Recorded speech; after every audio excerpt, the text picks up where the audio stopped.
Well, good morning. Glad to see all you students of the scriptures here this morning. Glad that you have come out. We're going to be talking for several weeks about the world of the New Testament. You know, there's so much that adds to your understanding of the Bible, but I really can't cover it in a sermon. You know, it's not nowhere in the New Testament does it tell you anything about the Maccabees, for instance. And yet they are incredibly important in setting up the history of the New Testament. And so in this class, we're going to be doing, in essence, it's sort of going to be Bible background. So when I teach the Bible, one of the things that I explain is context is everything. You have no meaning apart from context. Well, there are a lot of different kinds of context, and one of those things is historical context. And the Bible is written in a unique historical context. In fact, if we're talking about the whole Bible, well, it's written across millennia. And so the context of the New Testament is really different than the context, say, of the patriarchs in Genesis, or the context of Noah, even before that. So I want us to take a look at the context of the New Testament. What is going on in the world that shapes the New Testament? And one of the things I want you to notice is just how a sovereign God has so arranged world history that only at that unique moment can it happen. I mean, this was the precise moment for Jesus, the Messiah, to come. And we're going to be talking about why that is. 100 years earlier, you just wouldn't have had the same sort of dramatic tension. You wouldn't have had the same capabilities to spread the gospel. Jesus comes at precisely the right moment, and the world is ready to receive him. The world is ready to spread the gospel like never before. And so we're going to talk about how that is. What's going on in the world so the big story of world history happens so that then you can have what looks like the little story of a baby born in a manger in Bethlehem, which really that's the big story, even bigger than the world. But that's only when you understand what God has done. So we're going to be talking about today what's often called the intertestamental period. Sometimes it's called the 400 silent years.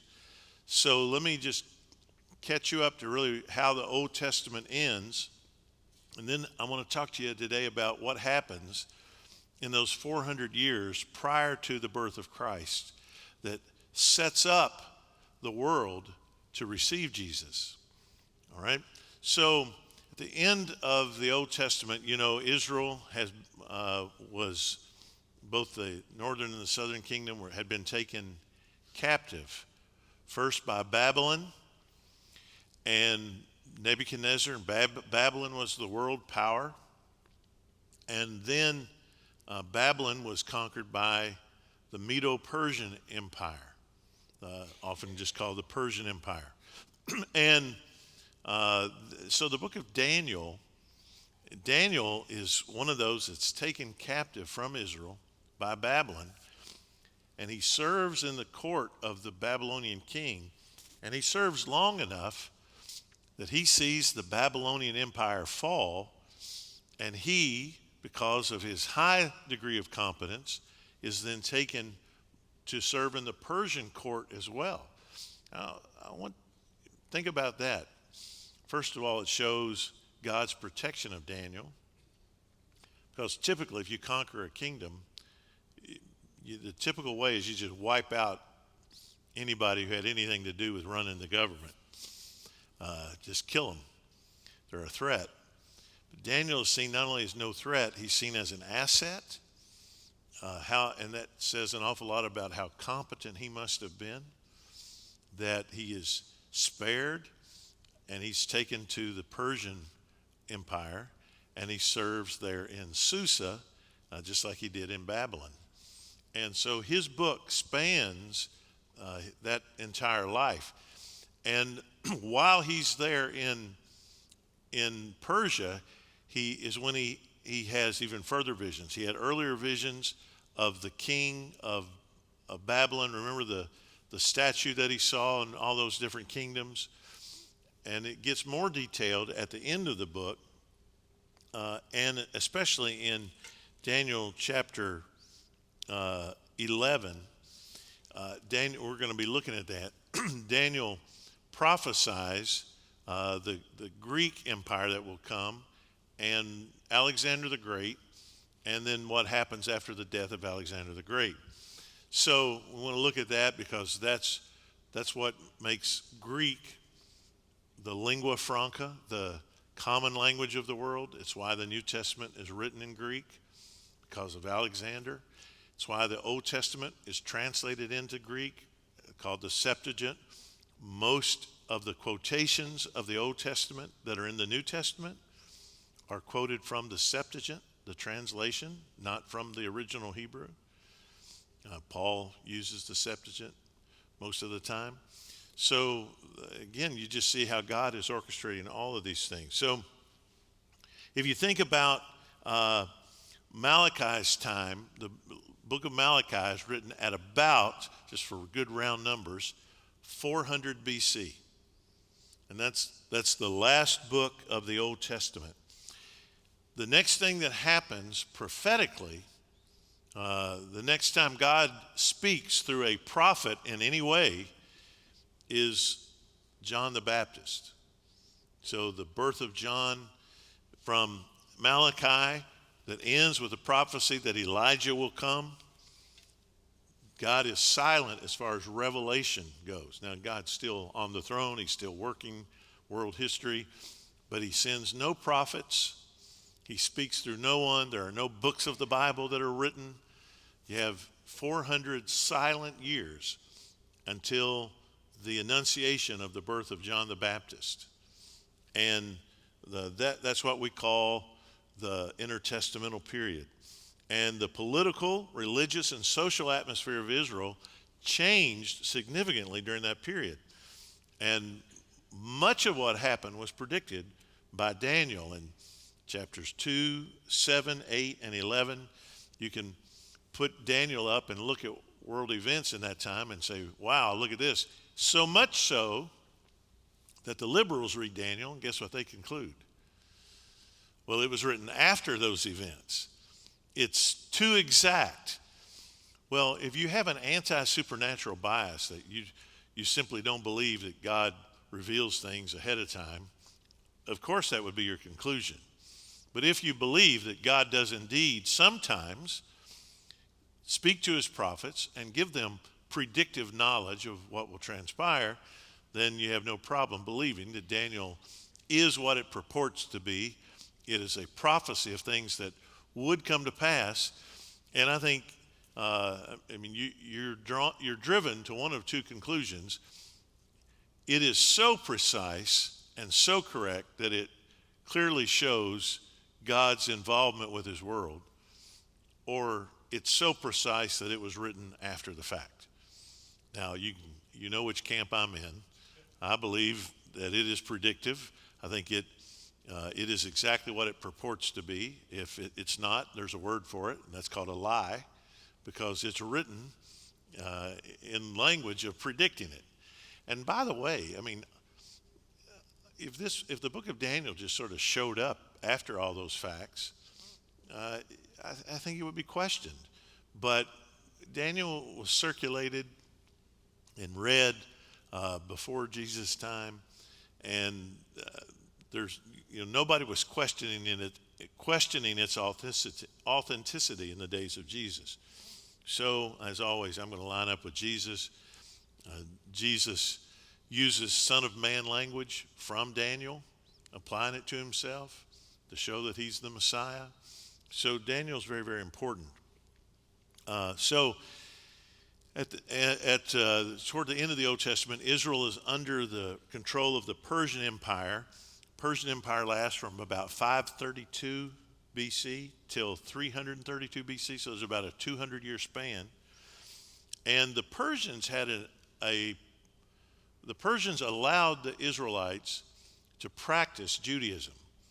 So Isaiah, in the book of Isaiah predicted that there would be a king named Cyrus who would allow the Israelites, the Jews, to go back to their homeland out of exile. Guess what the liberals say about that, by the way? Oh, that was written after the fact because it names Cyrus by name. Yeah, 150 years before Cyrus is born, God calls him by name, calls him his Mashiach, his anointed one, and says that he's the one who will allow the Jews to go back to the land. And that indeed happens. So that after Cyrus, that's the Persian attitude toward the religion of the people they conquer. As long as you don't make problems, as long as you don't revolt, and you send us your taxes, we will let you practice your religion. It was a very open and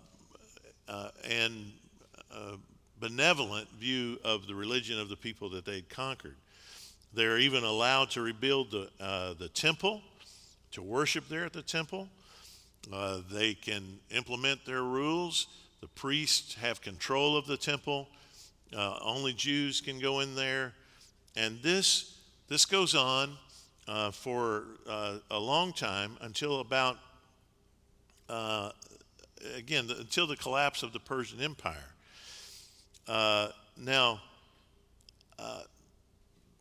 Around the way the Persian Empire ends is Alexander the Great is born. So Alexander the Great, his father was king of Macedonia, which is a pretty small little country to the north of Greece. Their language is Greek. And Philip II of Macedon, Alexander's father, employs a Greek teacher to teach his son, whose name was Aristotle. And Aristotle is the teacher of Alexander the Great. So Alexander the Great becomes sort of, Socrates, Plato talked about this philosopher king. And I think Aristotle had hopes that Alexander would become this great philosopher king. He was much more king than he was philosopher. His philosophy was win at all cost. And it is astounding what Alexander the Great does. He conquers the Western world. I've got a map coming up here. So what you see there, all the colored region, there are different colors there, but the kingdom splits up after his death. But that's pretty much the kingdom of Alexander right there. Now, it's one thing to have an army in your country that you can defend your country, and you can call up citizens to serve as soldiers at a moment's notice and defend your country. It's another thing to take an army on the march, literally thousands of miles away from home, and you've got to supply them with food, and you've got to have horses and machinery and weaponry and all that. You've got to have an army that is big enough and in good enough shape with few enough casualties to go as far away as India. They went through the Khyber Pass. Alexander, and he was not a general who sat in the back telling his troops what to do. He was a guy that was out there in front. He would climb walls. He got shot with arrows and kept climbing, and his men were intensely loyal to him. And he got such a reputation that at one point, countries are just surrendering. His army shows up, they're not even fighting because they have such a reputation for winning. And so he spreads his influence all over really that part of the world, the Mediterranean. And unlike the Persians, who allow people to have their own culture, because he's been trained by Aristotle, because also he always felt looked down upon by the Greeks, and the Greeks did look down upon him. So Alexander tries to prove himself a Greek and the preserver of Greek culture. So he insists that Greek become the language of trade, of government, and so he spreads the Greek language and Greek culture. He builds temples wherever they go. He introduces Greek gods. He does not force people to worship Greek gods, but I think there's a subtle pressure there, so they can continue their religion, but not at the expense of, they can't outlaw Greek gods as well. And so even in Israel, you've got the Greek language becomes the language of trade. There are Greek temples that are built. Greek gods are introduced, and Alexander's influence is tremendous. When Alexander dies, he has no heir that he can leave the kingdom to. And on his deathbed, he holds up his ring and he says, "To the strongest." He has 4 generals standing around him, his 4 generals. And as he dies, he sort of throws down this challenge that one of you can have it. But what happens is they all sort of retreat to a part of the empire. They split it up. Now, they never do like each other. They don't trust each other. It's not as neat as a treaty between them. Hey, let's just all take a part of the kingdom and be happy. That's sort of what happens. But there's always the lust for more territory. And so these 4 kingdoms, you can see it, there are sort of 4 colors that are split up. They're split up among these generals.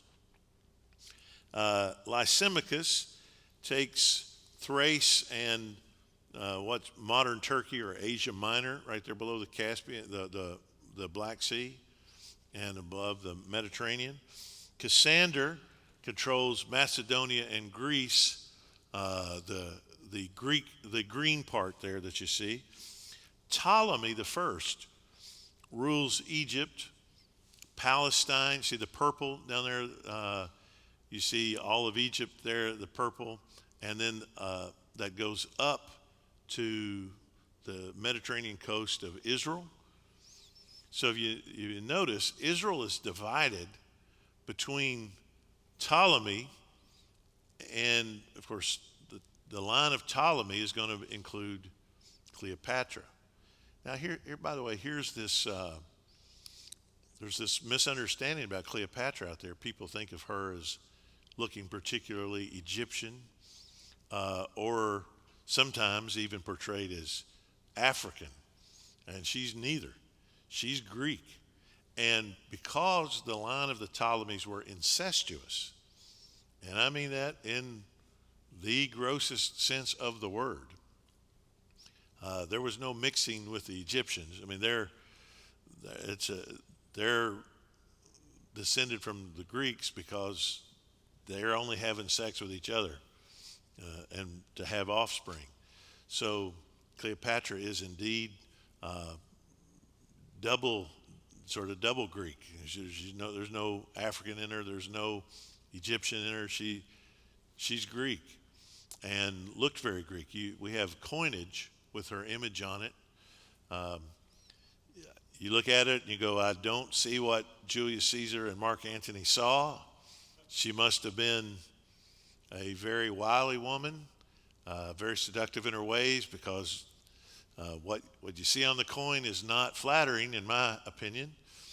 But still, she has a major role there, and so the Ptolemaic portion of the kingdom is down there in Egypt, and then the Seleucid is the remainder of Asia, and it includes Mesopotamia, what's called the Levant.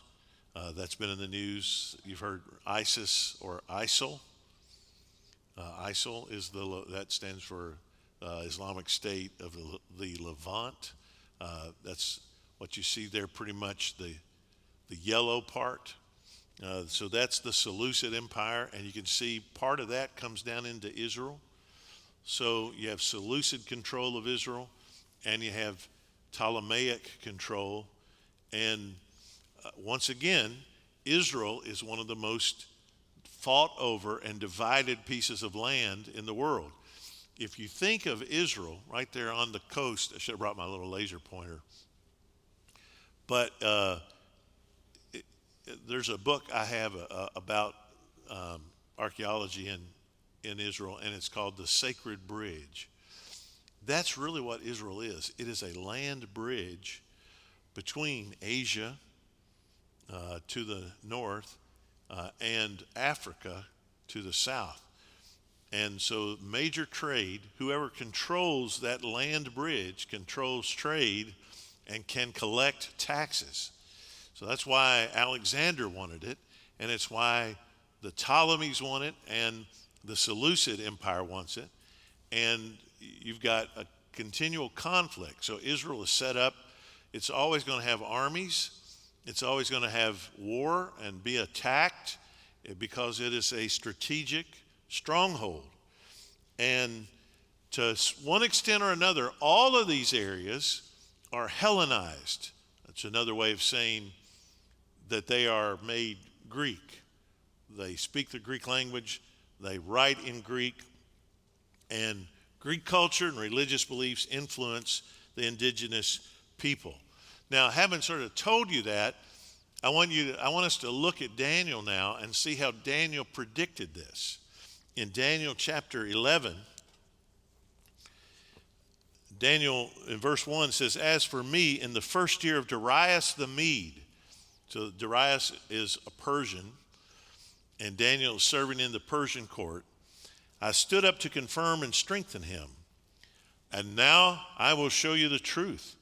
Behold, 3 more kings shall arise in Persia, and a 4th shall be far richer than all of them. And when he is become strong through his riches, he shall stir up all against the kingdom of Greece." So he tells Darius, you're going to have 4 successors. And the 4th one is going to be the richest, and he's going to try and extend the Persian Empire, but he's going to go up against Greece. But look at verse 3. "Then a mighty king shall arise who shall rule with great dominion and do as he wills." That's Alexander the Great. And Daniel sees him through the lens of prophecy. He's going to be great. He's going to do as he wills. "As soon as he has arisen, his kingdom shall be broken and divided." Now, let me ask, who here knows how old Alexander was when he died? I'm hearing it. Most of you know. 32, 33 years old. And we've all heard about Alexander weeping because there were no more worlds to conquer and all that. So in just a very few years, he does what he does, and then he dies a pretty premature death. And Daniel sees all that. He said, as soon as he rises, he's going to fall. And then what's going to happen? His kingdom will be broken and divided in how many pieces? Toward the 4 winds of heaven. But not to his posterity, nor according to the authority with which he ruled, for his kingdom shall be plucked up and go to others besides these. Excuse me. Now that's exactly what happened. He had no successor, no heir. His kingdom is divided up among the 4 generals, and then 2 of them become greater. What Daniel calls the king of the south and the king of the north. Then the king of the south shall be strong, but one of his princes shall be stronger than he and shall rule, and his authority shall be a great authority. And after some years they shall make an alliance, and the daughter of the king of the south shall come to the king of the north to make an agreement. Well, there's Cleopatra. And that is exactly what happens. So they try and make an arrangement. between the Seleucid Empire and the Ptolemaic Empire down in Egypt, and Cleopatra, she gets a good bit of land. In fact, right before the coming of Jesus, she gets Jericho and the Jordan Valley from Herod the Great, because Mark Antony gives it to her. So, and Herod had to know how to bide his time and wait till the right opportune moment to get it back, which he did. But Daniel sees all of this. So you just think about it. The premature death of Daniel is prophesied here. The two strongest divisions of the four that arise after Daniel or after Alexander prophesied here. And then in Daniel 11:21 through 35, we're told about this other king. Go down to verse 21.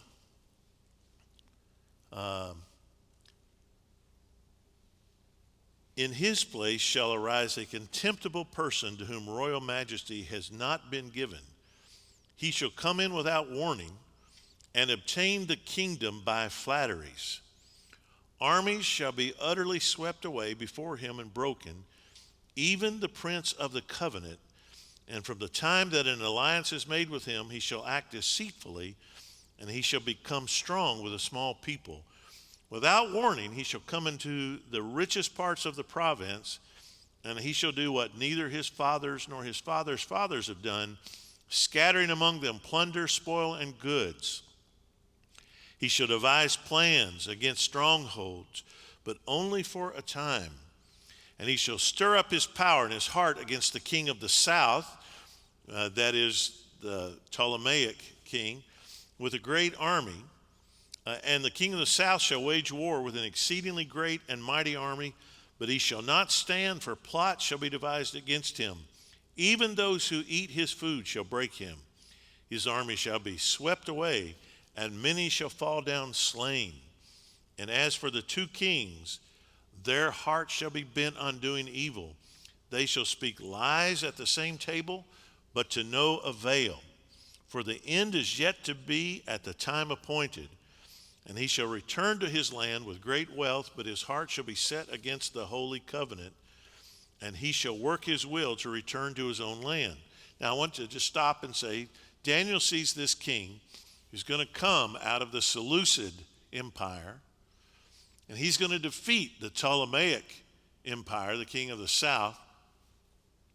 The king of the south is going to have people who break away from him, and this king from what we know as the Seleucid Empire is going to be a bad guy, and he's going to break all treaties.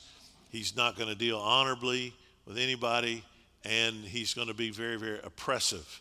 He's evil.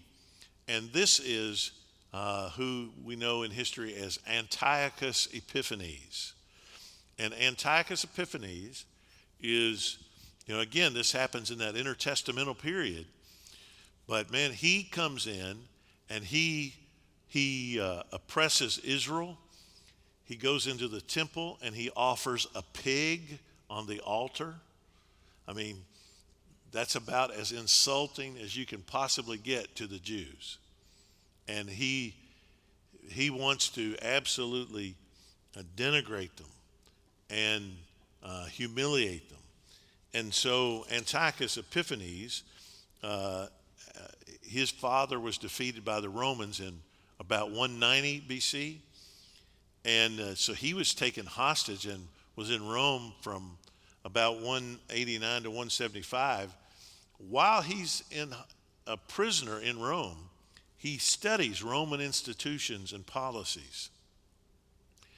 And so his brother exchanges him for another prisoner, and then his brother gets murdered, and Antiochus seizes the throne.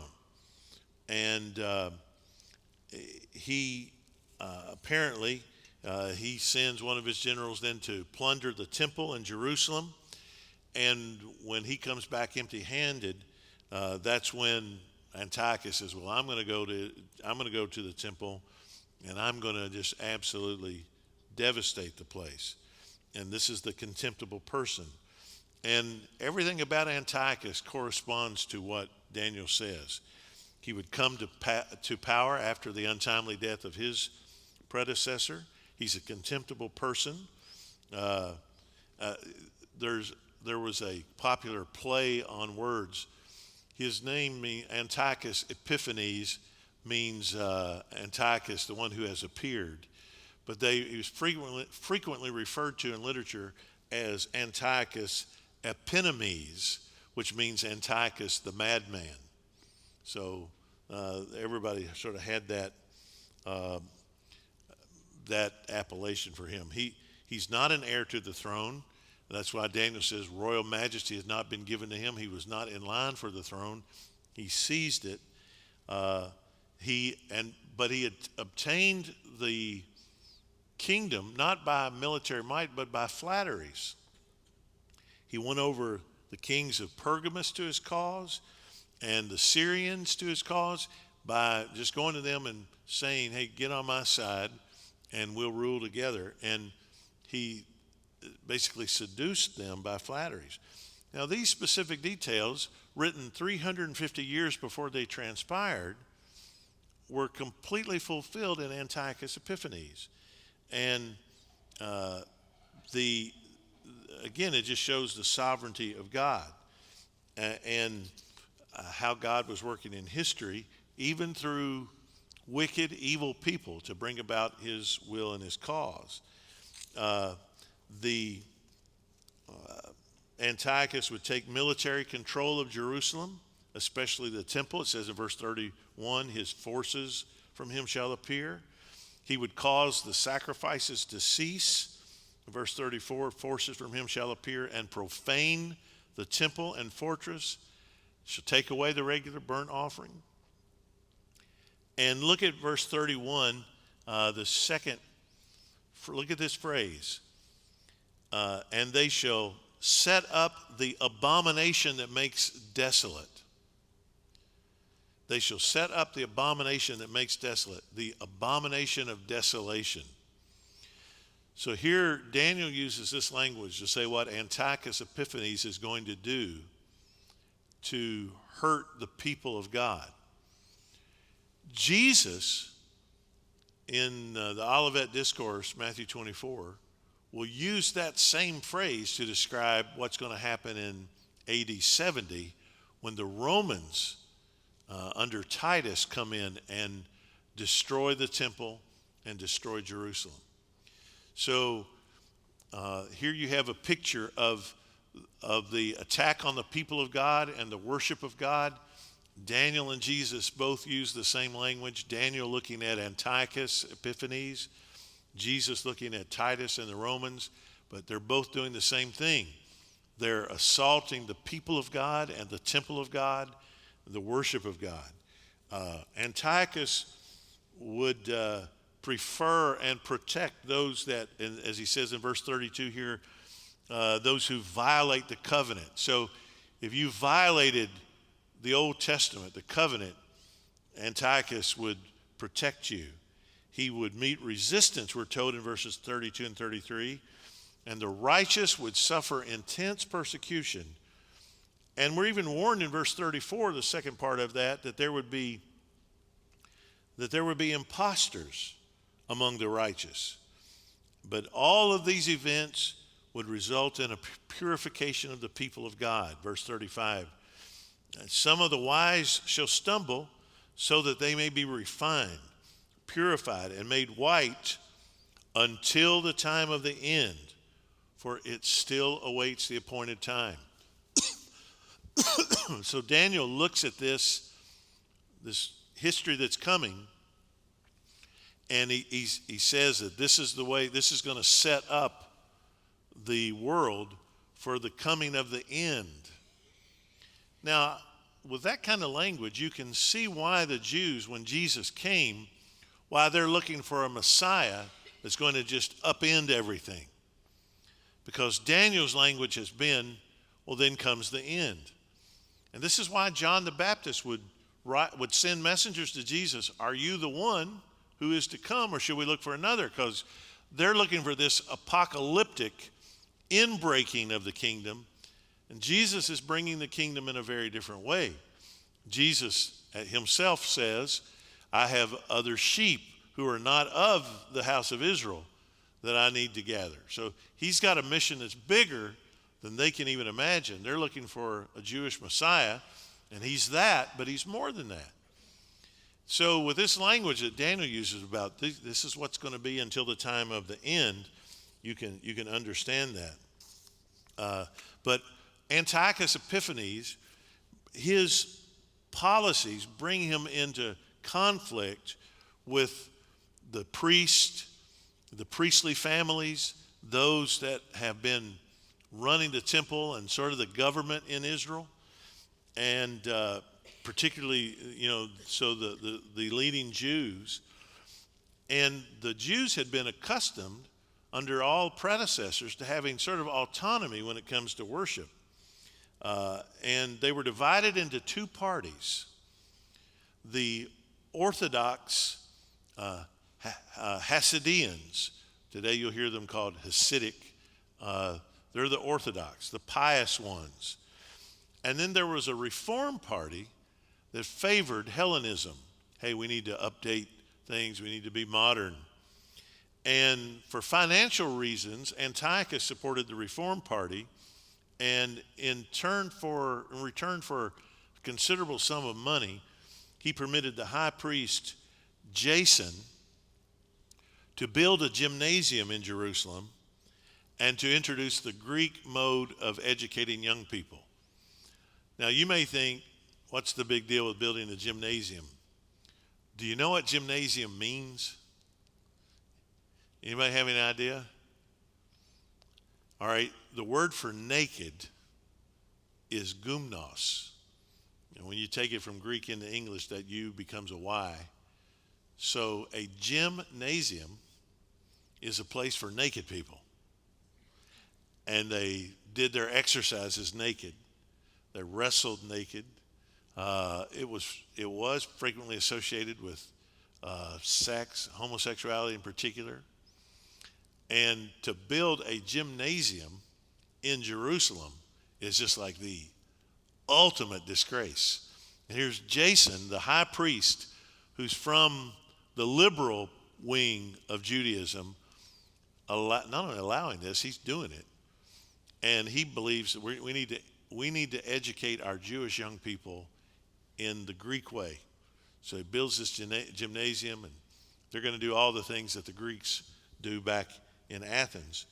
And because of this, the Hasidians revolt, and it's just too much. And so you begin to have civil war in Israel, a war between the parties and against Antiochus Epiphanes. Antiochus had to go down to Egypt and fight. In 167, he comes back and he takes Jerusalem by storm. And there the city loses all of its privileges, and Antiochus garrisons Syrian soldiers there permanently around the Temple Mount. So you can just imagine how this is a slap in the face of Israel. So Antiochus has attacked their religion. He's desecrated their temple. He has installed Gentile soldiers permanently in Jerusalem. And he sets up his own priesthood. Well, this is the Jews, and the language they use to describe this, they use rape language. They say, they talk about how they have been raped, and no doubt many of their women actually were, but they use that specifically of what's happened to the temple and to their religious rites. So there's a family called the Hasmoneans, and there's a father, and he's got a bunch of sons, and they lead a revolt against Antiochus and the Seleucid army. And this is, if you ever see a Catholic Bible that has what we call the Apocrypha in it, you'll see the books of 1st and 2nd Maccabees. Now, I don't believe those books are inspired. I don't believe they're from God. But they're great historical books. They tell us a lot about what happened. And one of the sons of the Hasmonean patriarch, the son's name was Judas Maccabeus. And in Hebrew, that Maccabeus means hammer. So he's Judas the Hammer. He was the hammer before any lawyer ever had that name. So, and he became sort of the symbol of the revolt. And this begins the war that ultimately Israel will win. They're going to kick the Seleucids out under the leadership of. So they just have a guerrilla warfare against the Seleucids, and Judas Maccabeus takes command of the rebellion in 166 BC, and he sees himself as a leader like Moses or Joshua or Gideon, and the people see him that way too. And under the leadership of Judas Maccabeus, the rebellion continues successfully. The Jews capture Jerusalem, and they rededicate the temple in 164 BC. Now, it's from that event that Hanukkah comes. So at Christmas, when you see the celebration of Hanukkah, that celebrates a time where they claimed that they were garrisoned in the temple and they did not have enough oil, and yet the lamps continued to burn for, was it 8 days? Not how many days? I think it's 8 days. Maybe it's 9. Yeah. How many are on the eight? 8 are on the menorah, right? Yeah.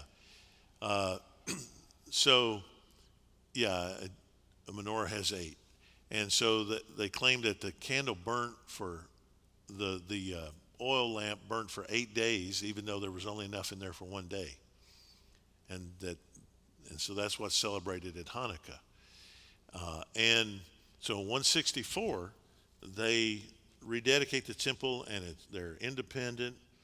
Antiochus Epiphanes dies that year, and his son and successor agrees to peace and allows the Jews to resume their Jewish practices. However, the war resumes shortly after that, and Judas then goes to Rome. Now, smart move on his part. Rome doesn't like the Seleucids. Rome is a rising power in the 160s. This is before Julius Caesar. This is before Rome is really what you and I think of as the Rome we know of the New Testament. But they're gaining in power, and Judas goes to Rome and strikes a deal with them to oppose the Seleucids. And Rome, of course, sees an opportunity. Yeah, we'll kick the Seleucids out, and then we'll have Jerusalem. And this is sort of the first invitation of Rome into Israel. Judas Maccabeus died in 161 and succeeded by his brother Jonathan. Finally, under Jonathan's leadership, peace is made with the Seleucid king in 153. All right, so now you're talking about 150 years before the birth of Jesus at this point. But look what's already happened. So now we've got temple worship reestablished in Jerusalem. Heavy Greek influence. Greek is still the lingua franca. It's the language of trade because all those empires are Greek. And even though Rome is sort of in Jerusalem with the Hasmonean dynasty, the Greek is still the lingua franca. Rome is going to ascend in power and build roads that can then take the gospel to the world. I mean, God's getting all the things in place in order for the New Testament to happen the way the New Testament happens. So Judas Maccabeus becomes sort of the central figure, and the Jews revere him. That family, the Hasmoneans, become the dynasty that are the leaders and the priests. They're Levites. They're from the priestly tribe. And so they lead in the worship. The high priest is always a Hasmonean. And if you hear about the revolt, it'll be called the Maccabean Revolt. But if you ever see those words, Hasmonean or Maccabean, the same thing. One is the family name, the name of the dynasty, and the other, Maccabeus, is the name of the one son who sort of led the revolt. If you want to read about it, sort of almost firsthand, this is what Josephus writes about in his book, The Jewish Wars. He tells all this story. You can read 1st and 2nd Maccabees. These things are public domain, so you could easily go online, read these on your computer. It won't cost you anything. But in Josephus's Antiquities of the Jews and in 1st and 2nd Maccabees. So the Hasmoneans rule in Jerusalem for the next 100 years. Around 63 BC, Pompey is the ruler in Rome. And Pompey comes and he conquers Israel. He takes military control of Israel in 63. So now you're talking about 60 years before Jesus. And he puts all of Judea under control of the Caesars. Now, why is this important? Because this is how Herod the Great is going to get in place. Because Herod the Great's father is a merchant, and he has a relationship with Pompey. And Herod the Great, before he's Herod the Great, he's just Herod. He and his older brother are great leaders and soldiers. And Herod is installed by Pompey as the ruler up in Galilee. And he's fighting against those Seleucid armies, the Syrians, if you will. And this is when Herod, you don't hear any of this stuff about Herod, but Herod is a crack soldier. They said that he could wrap his legs around his horse and ride sideways, hanging sideways off the horse, and shoot his arrow through at any target. And they said he was just a great shot. His army loved him. They would follow him. He was a warrior like no one else. And Herod becomes a great military strategist. His brother gets captured by the Seleucids and kills himself, commits suicide in prison. And Herod is on the run. He goes to Masada. And there, by the way, so remember, Herod's at Masada. There was something up there at Masada, but he and his wife and his sons hide out at Masada, hiding from the Seleucids who are after them. And that's when Herod falls in love with Masada, and because of that, he will later build that great palace up there. And that becomes a historic place in the history of Israel as well. So just see the way God orchestrates all of it. This Herod being made king of Judea by the Roman emperor and senate is what sets the stage for the coming of Jesus, because this puts into place a mechanism by which, when later Augustus Caesar, also known as Octavian, becomes the Caesar. Some of you have heard me tell this story before. Herod, when after Pompey gets killed down in Egypt, so Mark Antony and Octavian, they fight each other for control of Rome. And Herod was Mark Antony's guy. He had supported Mark Antony. But when Mark Antony gets beat, Herod he hightails it to Rome. And he gets an audience with Octavian, whom we know from the Bible as Caesar Augustus. And he puts it all on the line. He knows either he's a dead man or he's going to be Octavian's guy now. And he says, look, I was loyal to Mark Antony, but I will give you the same loyalty. In fact, I'll give you greater loyalty. Understand that I'm not hiding anything, and you have no reason to fear me.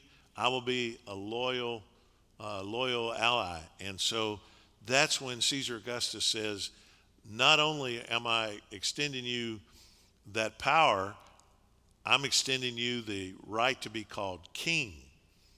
And so Herod, who is really just sort of I forget what they call, like a prefect, but now he becomes King Herod the Great. And he goes back and he rules over Judea.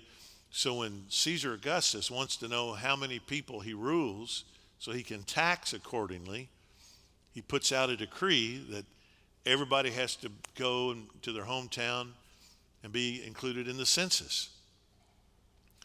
And because Herod the Great is very orderly in his administration of his kingdom, there's a mechanism to do that. And this is when Joseph and Mary go from up in northern Israel around Nazareth back down to Bethlehem to be enrolled in that census so they can be taxed accordingly. And of course, that's when Jesus is born. And Jesus is born into a world that speaks Greek as well as Hebrew and Latin, but Greek is the worldwide, the language of the world, that part of the world across cultures. There are roads in place that the Romans have put there. The Old Testament has been written now, translated into this universal language of Greek, so that, and because of the exile, you have these pockets of Hebrews, of Jews that are around the world in what they call the diaspora, and they've introduced their scriptures. Just tell you, one difference between, say, Islam and Judaism. Islam says that if you don't read the Quran in Arabic, you really have not read the Quran. Like, there's no such thing truly as a translation of the Quran, because they say that's not the language of the prophet. So I have some friends that are Persian, that is from Iran, and in Persia and Iran they speak Farsi. And some of them have learned Arabic, so they say that, so I can really read the Quran. And it doesn't matter where you are in the world, it doesn't matter what language is spoken there, if you hear those prayers going out, from the minarets, it's always in Arabic. Doesn't matter if you're in Iran, the prayers, the reading of the Quran will always be in Arabic. I want you to see that's not what Christians and Jews have done. We believe in translating the scriptures into a language that people understand. And that's why you've got the Septuagint, that is the Greek translation of the Hebrew scriptures. So when Paul, or when Paul goes to some place, and he begins to talk about the Jewish Messiah, they were called God-fearers, Gentiles, who have fallen in love with the Hebrew scriptures and even believe that the God of the Old Testament is the real God. And so this opens up a path of evangelism. In the book of Acts, you see that with Cornelius. Remember, he's a God-fearer. He knows the Old Testament scriptures, and this is why the Holy Spirit sends Peter there, so he can explain it. You've got the Ethiopian eunuch, and he's got a copy of the Isaiah scroll, and he's reading it.